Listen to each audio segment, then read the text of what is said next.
అండి, good evening. నేను Salman sir. ఇప్పుడు మేమున్నాము ఇక్కడ మలేషియా ఎయిర్పోర్ట్లో మేమున్నాము. చూసినట్టయితే ఇదంతా మన టీం. ఆల్రెడీ రిటర్న్ అయిపోయినాం. 4 days మనకి ఇచ్చినటువంటి మలేషియా టూర్ ఏదైతే ఉందో అది కంప్లీట్ చేసుకున్నాం. దాని తర్వాత ఇప్పుడే జస్ట్ మమ్మల్ని బస్సు ఇక్కడ దించేసి వెళ్ళింది. మేము ఎయిర్పోర్ట్ బోర్డింగ్ సెక్షన్లోకి వచ్చినాం. యాక్చువల్ మా ఫ్లైట్ అనేది కొంచెం టైం పడుతుందన్నారు. అంటే ఇక్కడ వచ్చేసి నైట్ 4 గంటల టైంలో ఫ్లైట్ అనేది స్టార్ట్ అవ్వబోతుందన్నారు. అందువల్ల మేమందరం ఏం చేసినంటే ఇట్లా సైడ్ కూర్చొని కొంతమంది డిన్నర్ చేసేవాళ్ళు డిన్నర్ చేస్తున్నారు, ఫ్రూట్స్ తినేవాళ్ళు ఫ్రూట్స్ తింటున్నారు, స్నాక్స్ తినేవాళ్ళు స్నాక్స్ తింటున్నారు. సో మీకు ఎయిర్పోర్ట్ పరిచయం చేద్దామని చెప్పేసి ఈ వీడియో తీస్తున్నాను.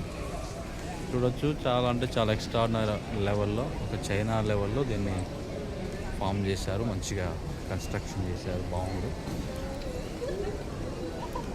టోటల్లీ బోర్డింగ్ సెక్షన్ అయితేనేమి, ఇట్లా ప్లాట్ఫామ్ మీద లగేజ్ సెక్షన్ అయితేనేమి, రెస్ట్ తీసుకునే సెక్షన్ కానీ, టోటల్గా ప్రతిదీ కూడా ఒక మంచి వేరే లెవెల్లో చాలా చాలా బాగుంది. మంచి ఎక్స్పీరియన్స్.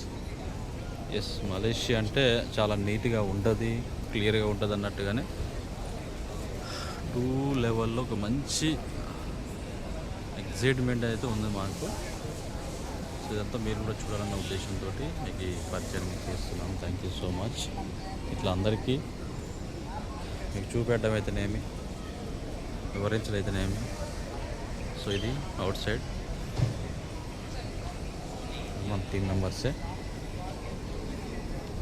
సో ఇలాంటి ట్రాక్స్ ఉంటాయి మనకి, అంటారు లగేజ్ తీసుకెళ్ళేటువంటి స్టాండ్స్ ఉంటాయి అన్నమాట. మనం తీసుకెళ్తూ ఉంటారు. అంతేకాదు అన్ని రకాల వాళ్ళు, అన్ని రకాల ఇంటర్నేషనల్ వైజ్గా వెళ్ళేటువంటి వ్యక్తులందరూ కూడా టైం ప్రకారంగానే ముందుకు వచ్చారు.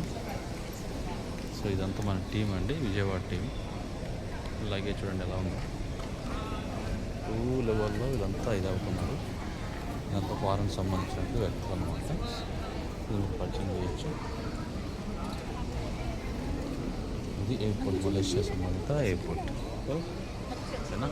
Thank you so much.